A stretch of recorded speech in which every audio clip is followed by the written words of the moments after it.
Hey everybody, it is Kit here. Happy Hump Day, and welcome back to the Brooks Legacy Generation 3. We are with Xialla today, and as the title says, making up for lost time, specifically making up lost fun of her summer. So this might be 1, 2, or 3 parts more of Xialla. Um, but the girl's gotta have some fun. So she's gonna make up for lost time. She's got some friends. Her dad is finally kind of letting her off the leash, so to speak.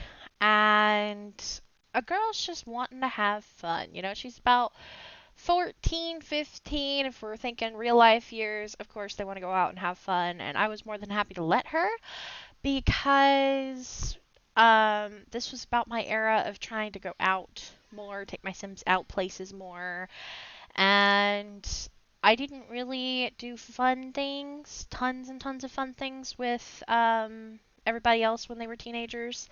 So it was like, might as well let somebody, right? But anyways, so I hope you guys enjoy this, and I hope y'all are having a good day. Summer was practically over, but for Xialla, it felt like it was only just beginning. Finally, her dad was letting her go places and do things, like the park in the city, with no chaperone. Taylor couldn't come, but Sage was able to. It was the last week of summer school, but surprisingly, Sage was off on good behavior and good grades. Same as Zai, but Taylor, well, he had pulled one too many pranks on their teacher, so he was stuck in daytime detention, i.e., high school prison. This park was really pretty, but it also housed a semi-secret plant collection in the upper rafters. I had never seen a plant like this. It was a mix of a cow and a plant, and there was a no touching sign with it. But the poor thing was hungry. It told Zai so. Thankfully, she was able to find it some food from a cooler nearby. But yikes! She almost lost her fingers. Zai's gotta be more careful, otherwise she'd have to tell her dad. And who would want that? Sorry you aren't outside, big boy. Do you get visited often? What big teepees you have, Zai crooned to it, delighted that she could now pet it. It's okay. The sunlight here is pretty good. Not at all, other than the benefactor sometimes. There's also a new gardener every week. They usually quit when they realize they have to feed me. I may have eaten a few too. See my chipped tooth? One of them wore metal arm guards once. That gave me indigestion for a week. After a delightful conversation with a living carnivorous plant, Xialla also looked at some of the other plants up here. Hmm. Alien specimens is what these signs said. Aliens. What did that mean exactly? The purple one in particular, though? That one looked like it was from her backyard, but only bigger. The sign did say source redacted, but it had to be like the ones all around Strangerville, right? But soon enough, Sage was shouting for her friend to come play in the bubbles because Sage had soaped up a fountain.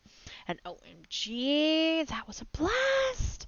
The girls were giggling up a storm, slipping and sliding around, completely carefree. It was perfect. But the party was only just beginning. Aw, man, how come both of Zai's friends were sick? She's not too sure about this. The last time Zai got sick, her dad locked her in her room and wouldn't give her any medicine or let her go to the hospital. Oh, we'll be fine, Zai. It's just a head cold. Now come on. Sage all but dragged Zai up the stairs to the karaoke bar over the bowling alley, nearly knocking into a tatted up goth teenager who looked drunk. The barkeep is my friend. I still can't believe you've never had a beer. Nope, never have. Zai laughed nervously because she was nervous. This was just a tiny part of their plan for the evening. the three of them were here for another bowling night. Then she and Sage were going to have a sleepover, and Taylor was going to sleep on his uncle's couch before she and Taylor went home in the morning. But then Taylor and Sage had found out she'd never had any alcohol before. Even Taylor had had some at his uncle's. It was a canon teenager event. Duh. My dad doesn't let me do stuff like this. He's really protective, as I said, taking the offered beer slowly. Apparently, the barkeep was Sage's friend who had just aged up, yada yada yada. He let her come in and get a drink every now and then. She didn't do it often, apparently. But, man, this was so weird for Zai. Like, she knew a lot of people at school did it, and worse things, but was she really about to take this sip? What if something bad happened? What if her dad walked in? Xialla nearly freaked out when she saw Taylor's phone out. Don't take pictures or videos of this, Tay, or of me right now. Relax, Zai. I'm just getting a selfie. I look cute tonight. Sage snorted into her beer. Cute. Yep. That's totally gonna get you a girlfriend. Taylor, yep. And Zai, relax, girl. It's one beer. You don't have to drink it. It's only if you want to. You were the one who said you wanted to do more normal teen stuff and experience new things. This is normal teen stuff. Well, not a normal Brooks teenager thing, obviously, but normal for those of us who aren't from a famous family. Taylor nodded, putting his phone up. Ditto. Nothing wrong with any of it. Being from a rich family or being broke is a joke, like me and Sage, but if you are worried about it, Zai, don't drink it. If you do, don't worry. We'll take care of you. You get me? Zai thought about it and ultimately made up her mind. She did want to experience new things. She'd done her research. Xialla knew the effects of alcohol. One beer shouldn't hurt. And Zai was responsible all of the time. She could have a bit of fun, right? It was just one sip. It wasn't great tasting, but impulsively she downed the whole thing. Which is what she contributed to the weird thing she saw out of the corner of her eye. Xialla swore she saw... No. Xialla didn't see that goth dude disappear into mist. That was dumb. Her insides felt warm. Taylor cheered and Sage grinned. So, how was it? You just chugged that thing. It didn't taste that great, but it wasn't bad. Are there sweeter ones or sweeter types of drinks? As I was honest. Yeah, but those are more expensive. We gotta wait another day for those. Taylor grinned, the alcohol hitting him hard. I bet you'd like a buffalo tea or a Long Island. Sage whistled. Dang, Taylor, not even my mom lets me have those. I told you, my uncle's a loose goose. The rest of the night was a pleasant, slightly hazy blur. As it turns out, being inebriated does not make bowling easier. Their game started off with Sage confident and in the lead, likely because out of the three of them, Sage held her liquor the best. As for the tipsy Taylor, his cute pick did not go over well on Sim Bunny, and the girl he liked dissed the post. Real men don't call themselves cute, Tay-Tay. But I do like the turtleneck, with lots of laughing emojis. That post definitely got to his head. And poor Zai. She enjoyed the game, but the game did not enjoy her, nor her attempts of throwing the ball. Zai, are you bowling or doing the Simca? Taylor laughed. Sage twisted her head. Maybe Cinder? Because if you contort your neck, it looks like a weird bent E. Sage and Zai watched Taylor's form, with Sage whispering and nudging Zai. Hey, you have to admit, cute or not, Taylor has a cute butt. Zai choked. What? OMG, no! What do you mean, OMG, no? Boy's got cake. You have to admit that. No, I don't. He's our friend, genius. And friends can't check other friends out? I don't know. Sage started laughing as Taylor, oblivious to his two friends, did a cool trick with the ball. Whoa, how did I do that? Sage chuckled. You set it on fire, obviously. Okay, yeah, but how? You bowled good enough and hit the invisible match strike pattern on the floor with the right part of the ball. Now that is something you should have posted to somebody. You are totally right. Did anybody get a video? Nope. Why? Sage chortled, stepping up to grab a ball. Because that's what good friends do, obviously. Well, be a pal and video this then, Sage grinned, then bowled what was supposed to be a strike. Ah. Oops. She cringed ever so slightly. Wait a minute. I can fix it. See, Taylor? It's all in the shoulders. That ball weighs like 50 pounds. How the heck can you do that and not break every bone in your body? Taylor whined. Practice, Padawan. Practice. Zai couldn't help but roll her eyes at the two's antics. And yet, despite Sage's skill over the other two, Taylor won.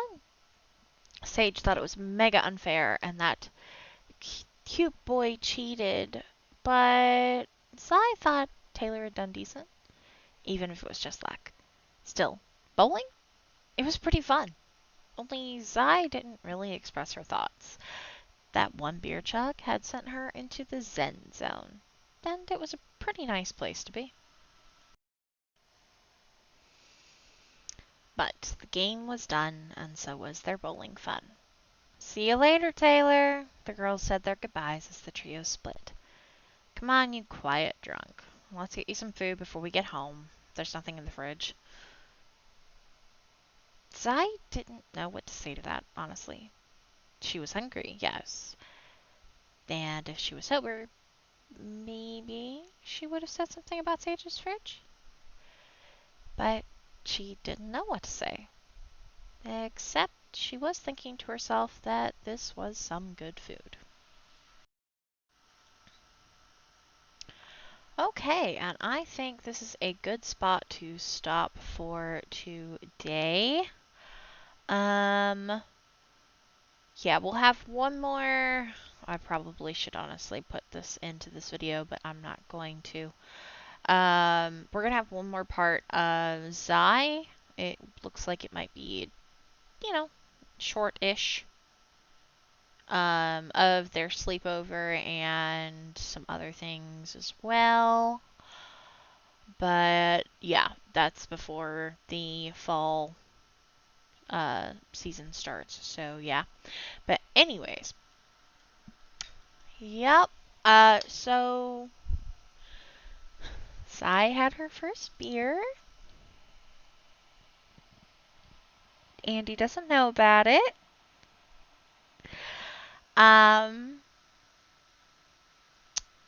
This is going to be interesting because as we see with her brother, well, he's more addicted to other substances, but alcohol is certainly something he partakes in quite a bit.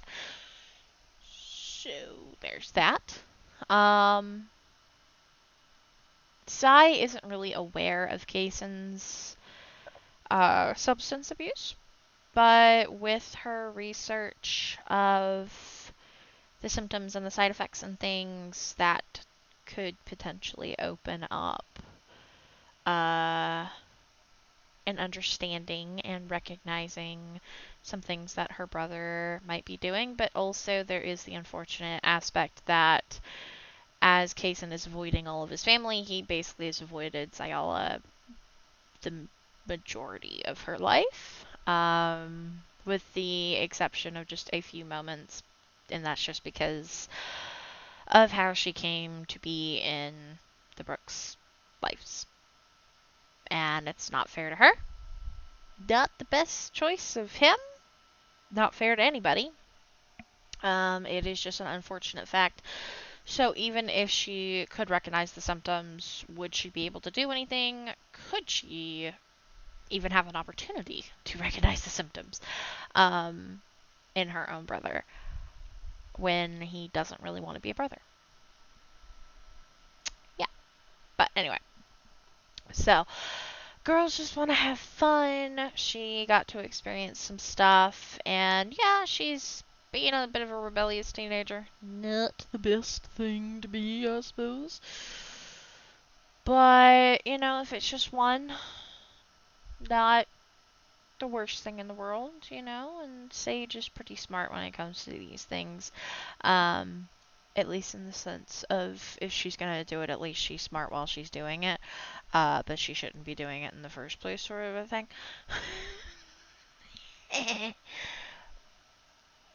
I like Taylor and I like Sage, simply because they aren't goody two shoes like Zai, so they bring out a different side of her and let her experience things, you know, like the bowling and, you know, doing the soap in the fountain and all these different things. A little bit more of edgy fun, but with that can come, you know, slippery slopes as long as she's not sliding down them. I feel like it's okay. You know, I mean, most teenagers, especially in real life, I feel like figure out the alcohol thing, especially if they have access to it. I mean, how many times have we heard, oh, okay, just refill the vodka with the same amount of water, or, oh, the story of, yeah, my Jack Daniels is frozen in the fridge. Well, alcohol isn't supposed to freeze, so you know one of your teenagers has been taken. You know what I mean? So she's doing things that are out of the norm for the family, but maybe not so much out of the norm for normal teenagers. But she's not doing it alone, and she's got friends.